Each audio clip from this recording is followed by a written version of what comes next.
I think this experiment was on that show called What Would You Do? I can't find the experiment itself, so you'll just have to picture it in your head. Picture a room that has a baby gate set up. And they had one mother at a time come into this room. Some had boys, some had girls. One mother, one toddler at a time would be in this room. The mother would come into the room and sit down in the chair with the kid for a while. Then she would get up and place the toddler behind the gate. The toddler would play with the toys for a while, then would start crying for their mother. The boys would cry, the girls would cry. But the boys, they would only cry for so long. Then they would get up and knock the gate down, then walk over to their mother. Whereas the girls, they would just keep crying. And I bring it up because there has been a movement to rid those boys and men of whatever that is that would have us get up and knock that barrier down. The movements are being conducted by a bunch of angry, mad bitches who, for some strange reason, see themselves as feminists. That which is innate in males, they seek to extract that and place it into females. You know, the saying, females need to be stronger and they need to become tough and stand up for themselves, while seeing those traits and behaviors as a demon that needs to be exorcised from males, though. Grab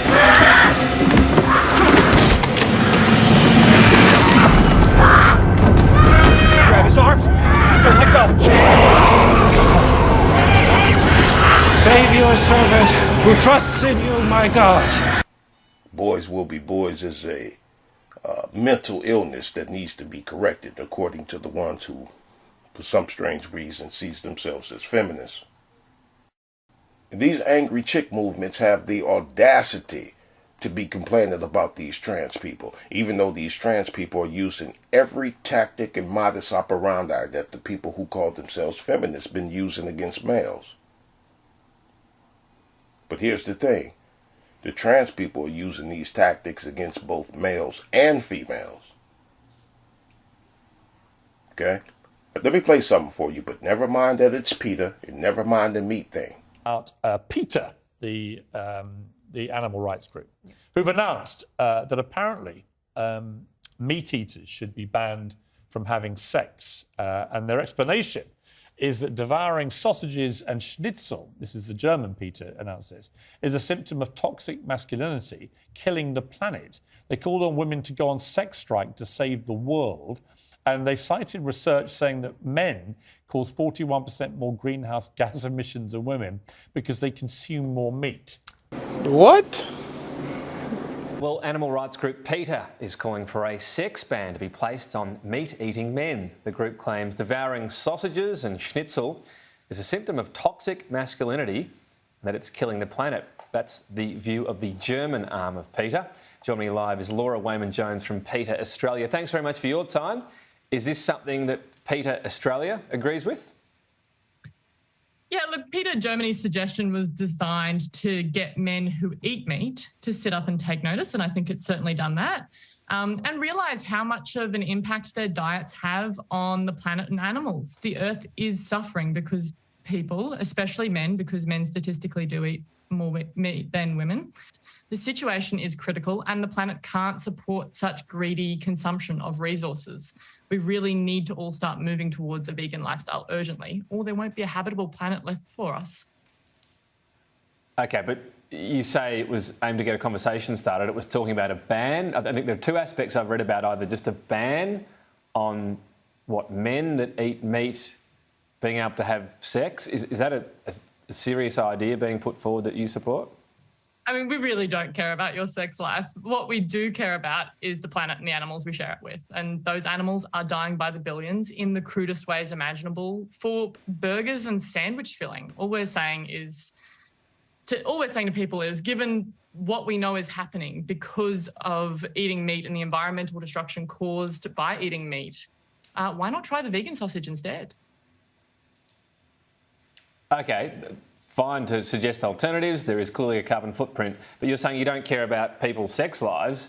This is a call from PETA, Germany, to either ban men from having sex or saying to women, don't have sex with men who eat meat. That is caring about people's sex life. Okay, so I'm just trying to clarify though. You're saying it's a conversation starter, always designed to get headlines. It gets our organisation calling you, and here's the evidence. So in terms of a conversation starter though, if you want to win hearts and minds, is it necessarily a good idea to talk about banning people from having sex, but also taking aim at so-called suburban fathers with beer bottles and barbecue tongs, saying that anyone putting zucchini on will be eyed with suspicion? I mean, it's not really winning hearts and minds. It seems to be taking aim at people rather than trying to say, here are some good alternatives. Other things taste good as well. You don't have to eat meat. I think we've got to take everything with a bit of humour. And, you know, it could be seen as very good advice. We know that vegan men get more matches on dating apps because compassion is attractive. We know that artery clogging meat increases the risk of erectile dysfunction. And every meaty meal is throwing us closer to an environmental catastrophe. There's absolutely nothing sexy about it. And, you know, I think it's a good conversation to start with the men in our lives. Bro, what are you talking about, man? Bro, I'm out, man. That nigga's tripping. Toxic masculinity. And I bet my life that the PETA people who said that are angry females who also see themselves as feminists. Eating meat is a symptom of toxic masculinity. The anti-meat, they want us to eat bugs movement is real, but I'm not talking about that part right now. I've talked about that in other videos, but right now, I want to show people how this trans weirdo movement has been powered by the people who call themselves feminists, and there's a direct connection in the two to cause even more strife between male and female. I've heard women, plenty of them, women who I've heard say that females are just as tough and as strong as males. But these same females, I've heard these same females also complaining about how males are being allowed to compete against females in sports, crying that it's not fair because males are physically stronger than females. And I see that many of these supposed female advocates really don't care about females, because a lot of what they supposedly do for females, it results in a bullseye being put on all females' foreheads. And also there's a very subliminal undertone that comes from these misandrists disguised as feminists.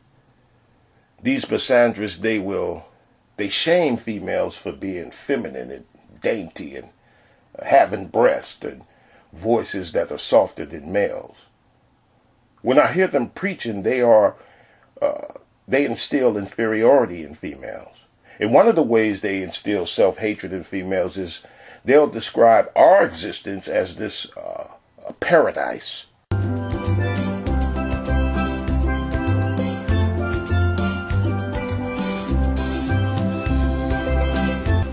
Looking good, Billy Ray! Feeling good, Lewis. Male privilege, like being a male is a piece of cake, a walk in the park, and doors just open for us automatically. Jobs are just handed to us without us even asking. We only have to be male to get it. You know, there are no societal pressures on us at all. That's one of the ways they brainwash females into thinking that something is wrong with them.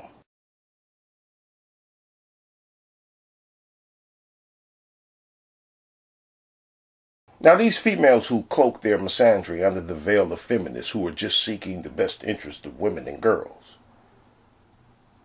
What I've been seeing, especially since the Roe v. Wade thing, I've been seeing that the problem these misandrists have with these female imposters is that these makeshift women are interfering with their hate of men and boys. Yeah, that's what I see. These hate-filled broads want to be able to hate men and boys without dudes getting in on it. And they don't care if the dudes are wearing dresses. They just want to be able to hate men and boys all by themselves. Now is the trans thing a movement to is it a movement to destroy everything there is about a female? Yes, absolutely, without question. And a lot of these females see this while they refuse to see that their female advocacy has been seeking to destroy everything there is about males. Now let me show you something. And this is not only this school, nor is it only in that country I'm about to show you. This week, the whole world was stunned to learn the latest lefty lunacy from here in Australia, when at an entire school, all the boys were forced to apologise to the girls for being boys. The story went around the world, and Suzanne Della Basic, who was the journalist from the Herald Sun who broke the story, she joins us now. Suzanne, great to see you. How are you? Good morning, Rowan. How are you? Yeah, we're really good. This is a great yarn, so tell us about it. Why you wrote that the parents were furious. Tell us why. Sure. So parents contacted me really furious about what had happened. They told me that their sons were forced to stand up in assembly and apologise for their gender. Obviously, in light of what's going on across schools at the moment with the whole issue of sexual harassment and consent. So there were a lot of disappointed parents because they said that the school didn't notify them beforehand about this assembly, and they said, why should their sons all be labelled the same? So that's where the outrage was sparked from. Rita. Oh, yes, well, collective guilt is never a good idea. Now, the principal here has come out and said that, yes, this was well-intentioned, but perhaps making the boys apologise for being born boys was a mistake. What are you hearing from the parents and the school community? Are they happy to move on, or is this a sign of the sort of indoctrination that we're seeing at schools? But what have the parents said to you? Oh, the parents are very upset about what's happened. They're quite furious that the issue was obviously, in a school assembly, and that their sons were forced to apologise for things that they had never taken part in. The parents have said that they've got no issue with consent being taught in schools. They've just said that, it's not their sons and why should they apologise? So there's a lot of anger coming out of the school. A parent did actually contact me from the school yesterday just to sort of follow up, and they were very disappointed still that this had taken place, and they're worried that more assemblies and more sort of classes will take place like this without parents actually being notified. Well, I'd be pulling the kids out of the school personally, but that would be my choice. James. What were these both mothers and fathers who were complaining, and what were they saying that their sons were coming home and reporting about that, and how they felt about being singled out as being the member of the gender that is apparently responsible for all the problems in the world? It was mothers and fathers that were complaining about it. So one boy came home and he said, "Mum, I'm not a rapist. Why have I been forced to apologise for this?" To demonize all things male, even if it means forcing apologies for crimes against females that you have not committed.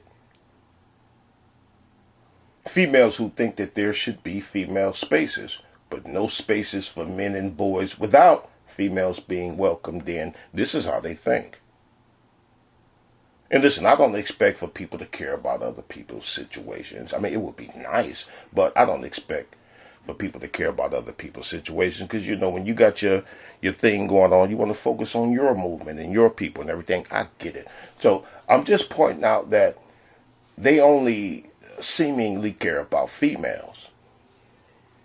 Female advocates who sought to strip males of our agency now find themselves on the receiving end of that same hatred. And you folks listening, you might be a bit older. Do you remember when there was, I think this was in the 80s, late 80s, early 90s maybe. Do you remember when there was this big story about the first female reporter being allowed in the men's locker rooms? Remember that? And the head coach of the New England Patriots was asked how did it feel to have a female reporter in the locker room with them, and he said that, well, she got a chance to see Patriot missiles up close. Remember that? That statement about Patriot missiles up close, and of course that was a play on the war that was going on. I think that was in Iraq where the military was using Patriot missiles, but it was a dick joke nonetheless, and he caught a lot of heat for that remark. And yeah, I know. Someone listening to this will pull the threat level card, saying that females pose no threat, because you know how it goes. Females are made of sugar and spice and everything nice, and males are made of snips, snails, and puppy dog tails. All right, but never mind the invasion of space part. Just skip to if females are a threat or not. That's the excuse I've heard given, that females are not a threat to males, so therefore females are okay to demand their way into spaces that were exclusive to males. And when trans women move in on women, they called it misogyny. And when trans men move in on women, guess what they call it? Yep, you guessed it, misogyny. They've been conditioned to see males as the enemy no matter the circumstances, and the biggest threat to females' existence is misogyny, is what they've been brainwashed into believing.